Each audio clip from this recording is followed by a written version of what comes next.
Hi friends, Merrideth Jiles here with Backyard Basics. And today on Backyard Basics we're going to talk about deadheading. Now despite the way it might sound, deadheading is not loading your plants in a 1968 microbus and heading for California. Deadheading is actually removing spent flowers and seed pods from your flowering plants, and we do it for a number of reasons. First, we deadhead to encourage more flowers on plants. Secondly, we deadhead to improve the appearance of plants. And finally, we deadhead some plants to discourage the spread of vigorous reseeders. Now, deadheading is a pretty simple task. You need some very basic tools. You could use a pair of specialty floral snips, a good old-fashioned pair of scissors, but today I'm going to use my good old trusty Felcos that I've had for over 20 years. So on this Coreopsis, this is a plant that's still got some nice blooms and some nice buds coming on, but there are quite a few spent flowers on here. What we want to do is find the spent blooms and follow them down into the plant to get the entire stem and bud. And we just cut those right off. And we'll just go through the whole plant, removing those.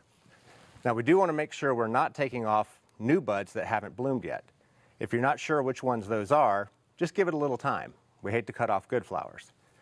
Another good thing about deadheading is these old spent blooms are great places for diseases and pests to get going. Now again, one other reason we like to deadhead is to improve appearance. You'll see here I have a couple of bulbine. This guy has been cleaned up, looks really nice, a few flowers left on him, but the one over on this side has not been cleaned up, and it's a little unsightly. So the bulbine is a plant that doesn't set seeds, but it does leave these unsightly bloom spikes.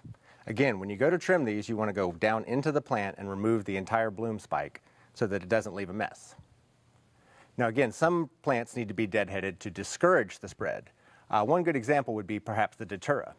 They can produce thousands of seeds and they can be very viable.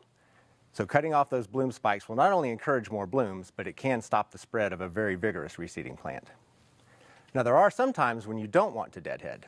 A great example would be our Texas bluebonnet. The bluebonnet is an annual plant. If we came in and deadheaded all the seed pods off of this, we'd actually be removing the seeds that would be next year's crop.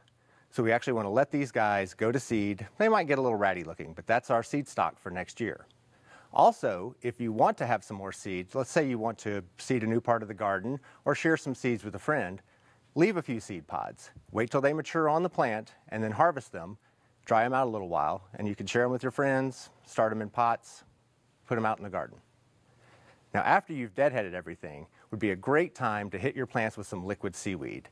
In the summertime, it really makes plants strong and vigorous, and it's just a great thing to do, especially after you deadhead. So with Backyard Basics, this is Merrideth Jiles. Have a great day.